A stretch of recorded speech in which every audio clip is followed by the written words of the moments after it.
They sail along the coast. Okay, so see where it says Cuauhtémoc? Here, see this longitude right here that I'm pointing at right down the middle?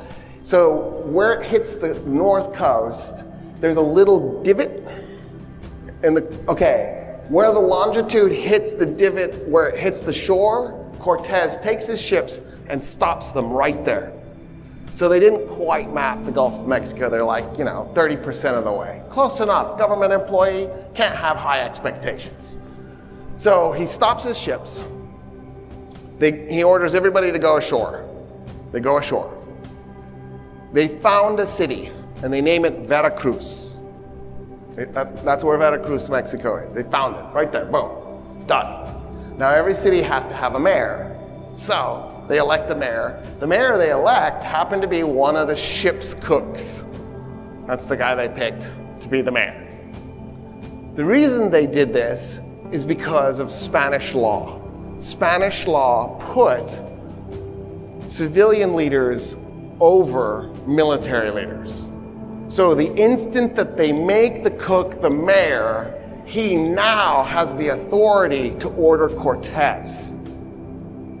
So they've just made it so that Cortez is no longer the highest ranked person there. Now here's the twist.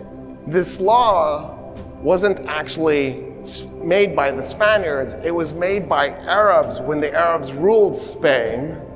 It just, when the Christians took Spain from the Muslims, they didn't go through and weed out their law books.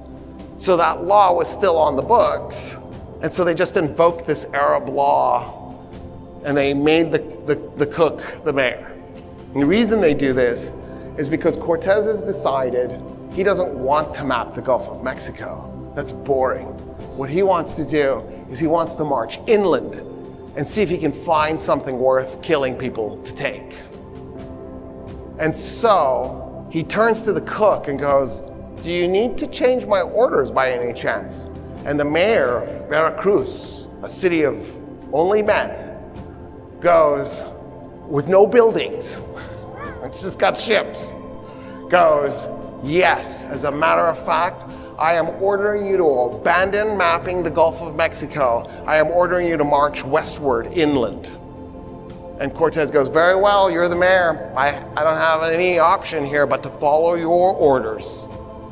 So he then orders men to go back out to the ships. They pull all the supplies off that they can, all the weapons, horses, anything they had on the ships that was of value that they could move. And then he orders the ships set on fire. And he burns them to the sea level so that they're no longer useful because they sink at that point. And he destroys his ships, which sends a very clear signal to his men. We either succeed in whatever we're going to pull off, or we're done, because there's no going home, there's no retreat. I have just made this basically a one-way trip. And they begin marching inland.